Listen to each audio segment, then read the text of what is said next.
Hey guys, welcome back to the great Ace Attorney Chronicles! Resolve. I have to be honest, I had to take a break because I had to digest what happened in the last episode of the great Ace Attorney Chronicles Resolve. And if you haven't watched that, just go down to the description below, check out the playlist, and check out the last episode. I really have to say hats off to Capcom. They know how to do...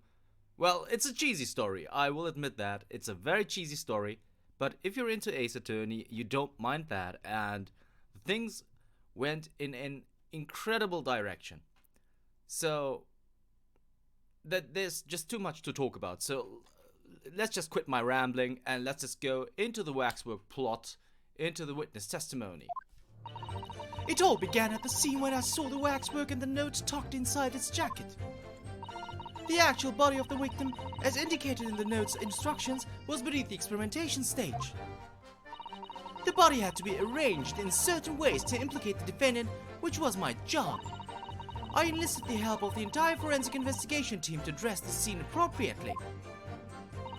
The truth about the execution 10 years ago is a state secret of the highest level. I had to protect it.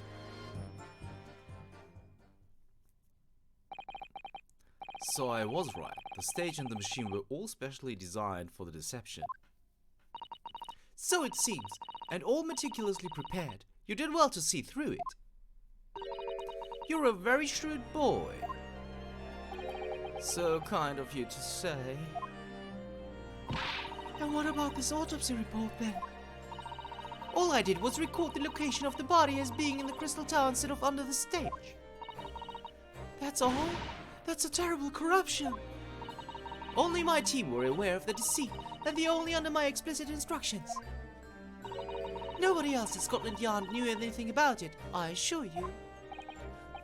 We must be thankful for small mercies, I suppose. Well, I believe that the testimony has clarified everything. There's no particular need for a cross-examination, I would say. No, I disagree. I can't shake the feeling that something's wrong. Just look at the expression on Dr. Sithe's face. It's the defense's right to cross-examine any witness following testimony. Sir, what is it about you Japanese that makes you all so doggedly persistent? Very well. If you so desire, counsel, proceed with the cross-examination. Yes, my lord. Okay, cross-examination. The waxwork plot. It all began at the scene when I saw the waxwork and the note tucked inside its jacket. Press that, of course. From what you described before, it sounds like the note was anonymous. Did you have any idea of who was behind it? There are very few people who know about what really happened 10 years ago to start with. But anyway, I'd never heard of this engineer. So no, I had no idea. Yet despite not knowing who was behind the plan, you went along with it? I had no choice. Protecting the professor's secret was my only concern. But the horse has bolted now, and the stable door will never shut again. Scotland Yard's reputation will be immeasurably damaged as a result of all this. Yes, thank you, Lord Van Zeeks. I am well aware of that. So, as I understand it, what you found in the birdcage was the waxwork model, where then was the victim's body.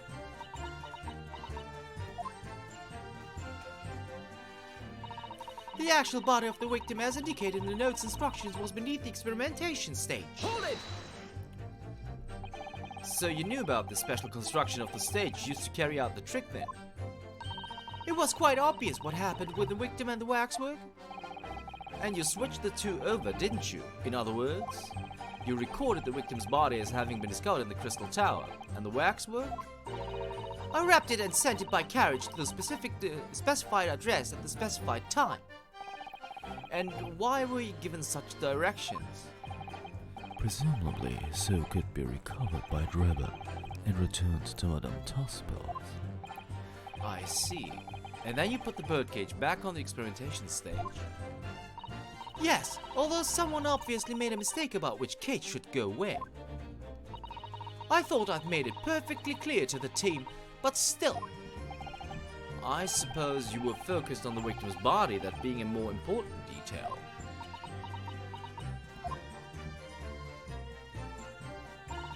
The body had to be arranged in certain ways to implicate the defendant, which was my job. Hold it! When you say arranged, I presume you mean with this? Yes, the instructions in the engineer's note said something along the lines of fabricate some evidence to make it clear that a hairbrain alone could have killed Asman. So, you mean that was your doing? I fetched Hairbrain's ridiculous screwdriver from the stage and took it with me alone to the abyss under the stage where the birdcage had fallen. Alone, Doctor? I didn't feel it would be appropriate to involve anybody else in that particular part of the deception.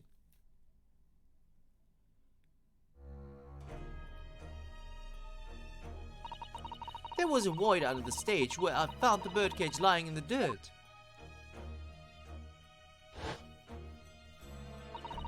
I approached it, leaned down, and slowly opened it up.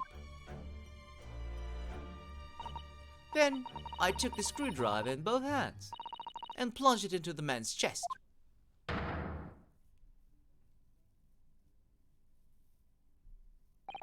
And then you noted that in your fake autopsy report.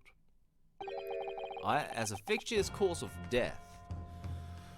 Ooh, okay. Exactly. So, the actual cause of death was... The trauma resulting from the 30-foot drop. My word. What is it, Mr. Sato? Something about Dr. Sithe's last statement. Is playing on my mind, that's all. Yes, mine too. Dr. Sithe. There's really no need to shout. I can hear you perfectly well. The defense calls for you to add what you just said to your formal testimony. Oh, which part? What I want her to supplement her testimony with.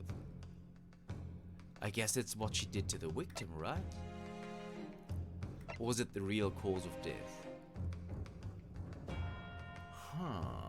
I guess what she did to the victim is more important in this regard, right? So let's go with that. How you stabbed Mr. Asman in the chest, that part. Fine, if that's what you want. But there's really no need to point. The prosecution concurs.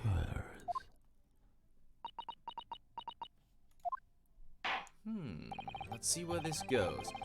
Very well, you will supplement your testimony now, witness. If you wish, my lord. I stood over the victim's corpse where it lay on the toppled cage and plunged the screwdriver into the chest. Well, had to be arranged now. This is where we pressed, and this is what we got from this. So it might be the case that we have to press this again and then change this statement. But for now, I'm just gonna press this for a second. So it was you who stabbed Asman with this? Yes, far easier than this section, I assure you. No precision required. What a welcome change. The victim died instantly from a snapped neck. All I did was carry out the instructions I'd been given. As unflinchingly as ever, no doubt. I imagine you didn't bat an eyelid when you drove the weapon into his body. There was no need to bat my eyelids. And what else did you do to twist the facts? Remind the court, why don't you? If you wish. I enlisted the help of the entire forensic investigation team to dress the scene appropriately. Hold it! The entire team? In preventing the course of justice? My team consists of the very best investigators there are. I demand loyalty from all members. We operate on a code of the chivalry of sorts. You aid and abet a murderer, commit perjury, and dare talk of chivalry? It was a matter of priorities. What? Nothing was more important than protecting the secret of the professor. My team did what was necessary without losing sight of the primary goal. I consider their conduct exemplary. Don't concede the point, Mr. Naruto. You mustn't let her win. I need a lawyer. I'll take that silence as tacit acceptance. Now, can we move on? The truth about the execution 10 years ago is a state secret of the highest level. I had to protect it. Hold it! But at what cost? Faith in Scotland Yard is going to suffer a terrible blow as a result of this. And your precious secret is out now anyway. Yes, as you say. And I take full responsibility. Blow me down! Dr. Scythe! Surely there was some other way you could have protected the secret. No, there really wasn't. I've done my utmost, believe me. In many ways, I respect your determination. Ooh, I nearly froze under that cold stare as she said that. I do believe she was being genuine though, Mr. Naruto.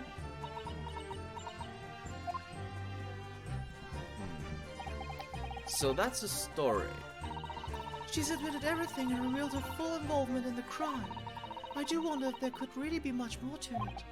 Well, I don't know, but I just have a feeling. Do you, Mr. Naruto? The truth is, I find it strange too. How those two are reacting to this completely opposite ways, I mean. Yes, exactly. For some reason, I feel sure they're still trying to hide something. Alright, so we have pressed everything. And this is the statement that is fishy, right? This is the fishy statement.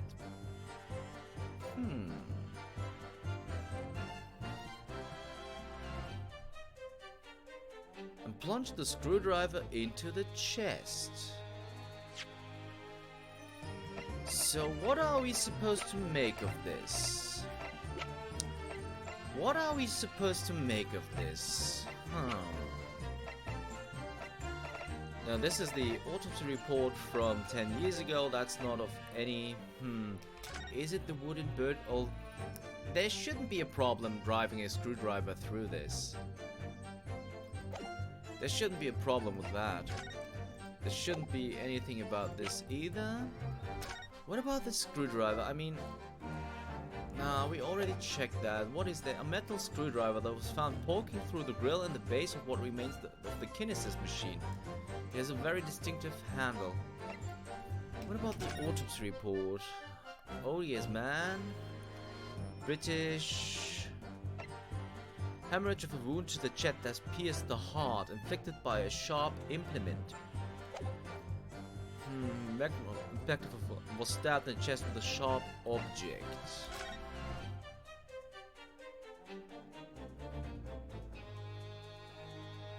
Wait a second, guys.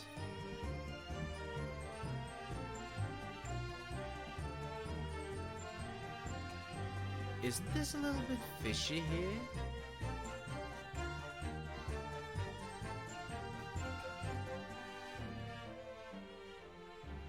She stabbed him in the chest.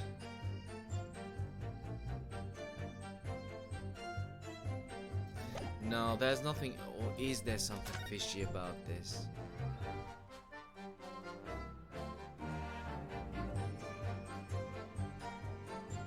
Although she could have moved this drawl here. Is there something about this belt, this drawl here?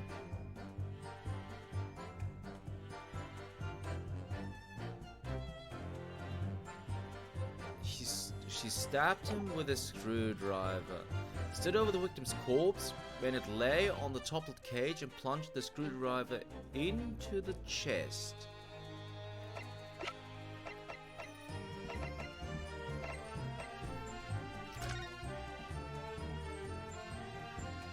Okay, so that means that you must have opened the cage, right? So is it the cage? It must be either this photograph.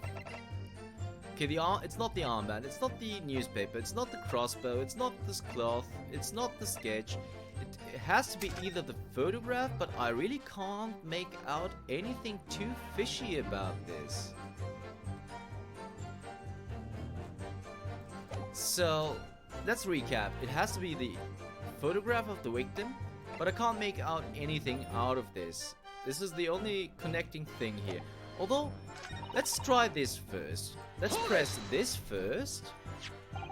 You mean what you did with this, correct?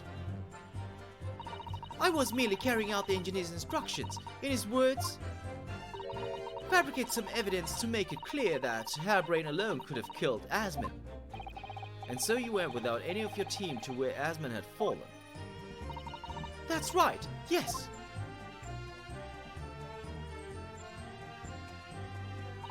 I leaned down on the birdcage and opened it up. Then I took the screwdriver in both hands and plunged it into the man's chest.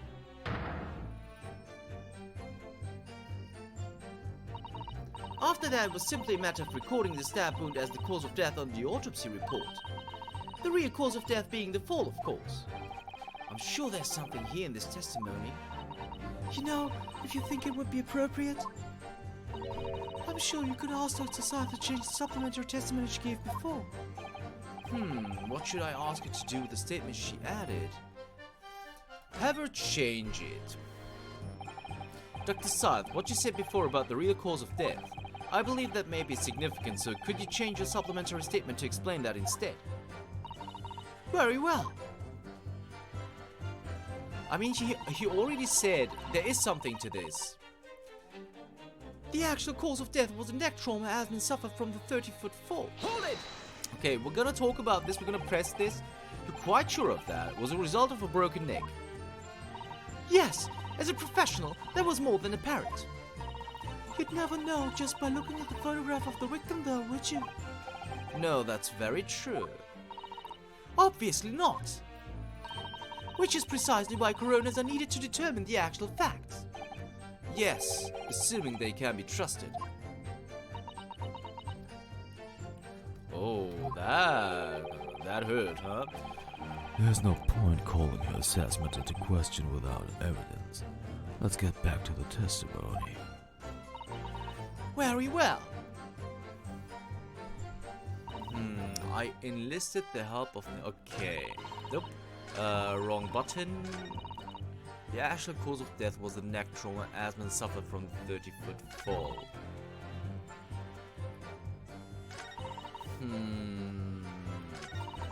I feel like the other statement is the thing we should be examining further.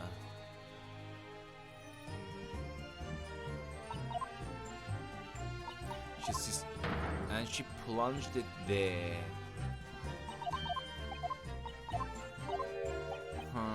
Okay, have her change it. Gonna back to Doctor, what you said before about what you did to the victim's body. I believe that may be significant, so could you change your supplementary statement to explain that instead? Very well. Oops, okay, so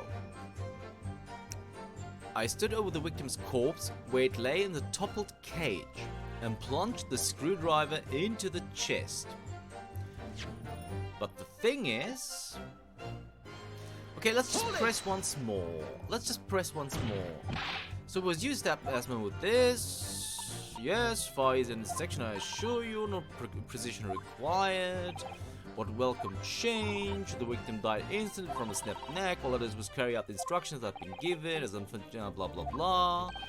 Imagine you did bat an eyelid. There was no... And what else did you twist the facts? If you wish.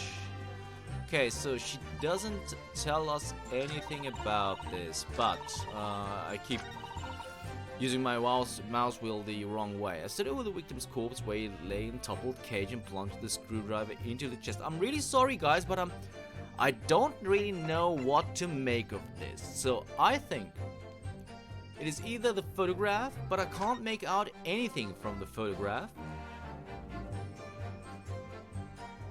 The question is though, there is this belt.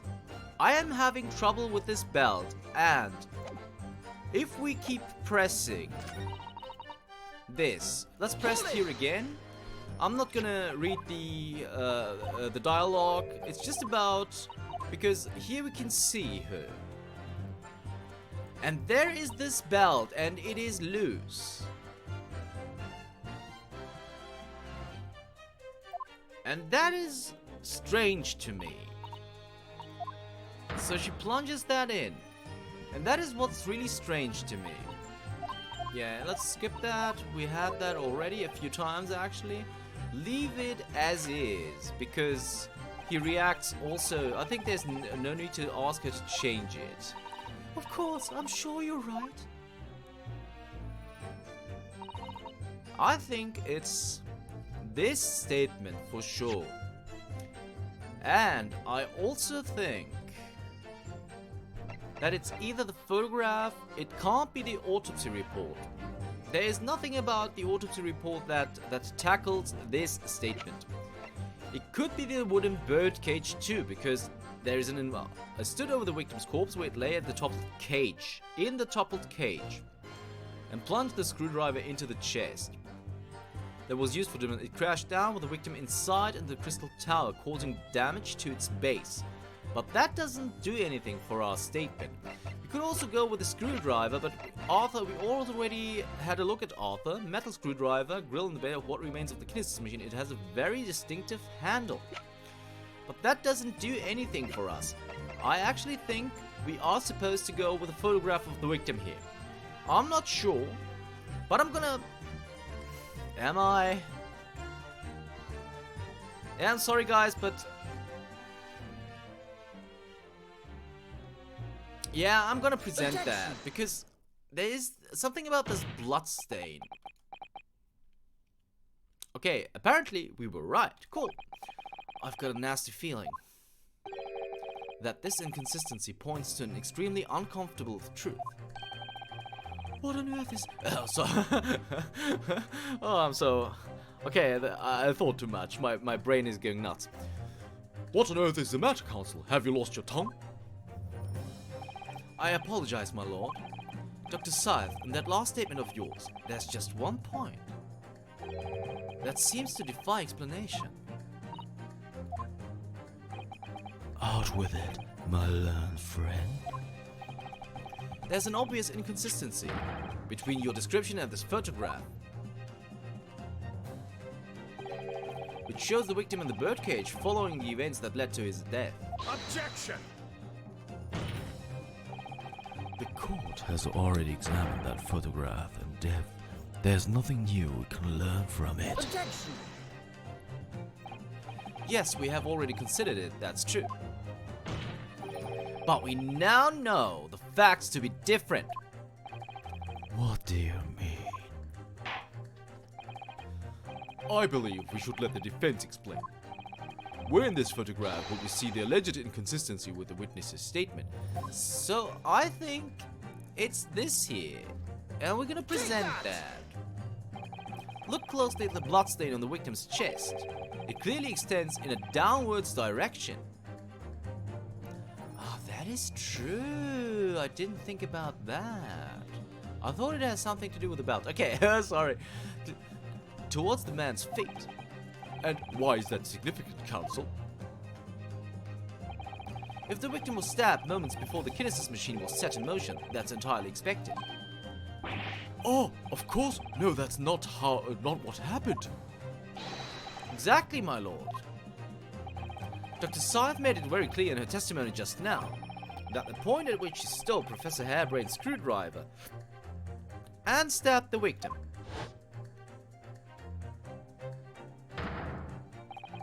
was after the grand deception was set in motion when the birdcage had fallen below the stage out of sight. From the shape of it, it's clear that the birdcage would have fallen on its side after the 30-foot drop.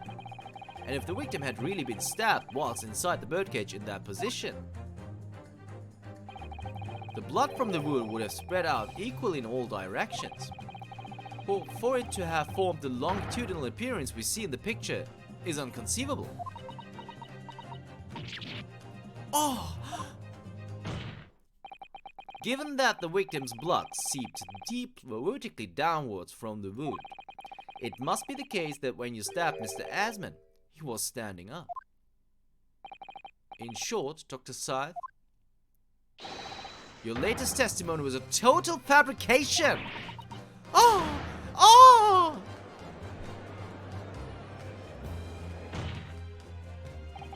I knew it. I was right. Now I've identified the contradiction.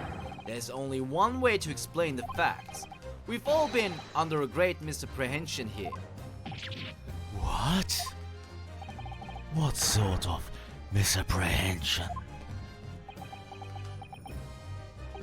Dr. Sithe. We're coming to an end, guys. I can feel it. You claim you were coerced into helping Mr. Drabber as a result of the note he left in his waxwork. You claim that you made changes to the scene of the crime to implicate the defendant. And you claim that you authored a fake autopsy report to cover your tracks. But one of those claims is an out-and-out lie. Because the question of what the bloodstain really tells us has only one possible answer. If that is the case, what is it, man? Ooh, okay, what is it? Counsel, you've clearly stuck upon a revelation. Now tell the court what it is. Which part of Dr. Sithe's story is shown to be a lie by the contradiction in her testimony? I think it's the stabbing of the victim. She didn't stab him. She was just forced. Is it? Yeah, I think she was forced into saying she did to cover up for Drabber. And Drabber actually stabbed. He was the one who stabbed the victim. I'm going with stab the victim. The answer is very simple if you consider the sequence of events. If, when the victim was stabbed, the blood from the wound seeped downwards, as it did, we can be sure that the victim must have been either sitting or standing upright at the time. But as you rightly pointed out, the birdcage would have fallen on its side when it fell beneath the stage. Yes, it would. Which tells us that the victim must have been in that position of his own accord. Objection! That's impossible! The man was dead, remember? No, that is the misapprehension.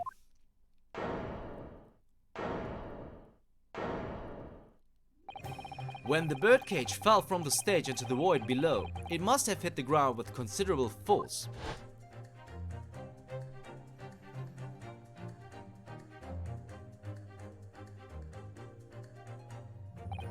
But Mr. Asman didn't die in the fall.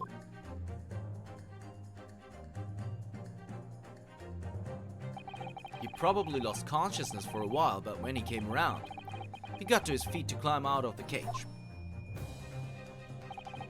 Just as Dr. Sithe appeared.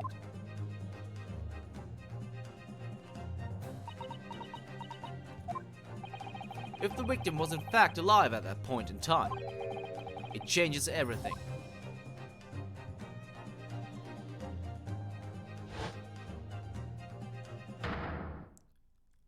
Ooh, okay, that is a theory I wouldn't have come up with.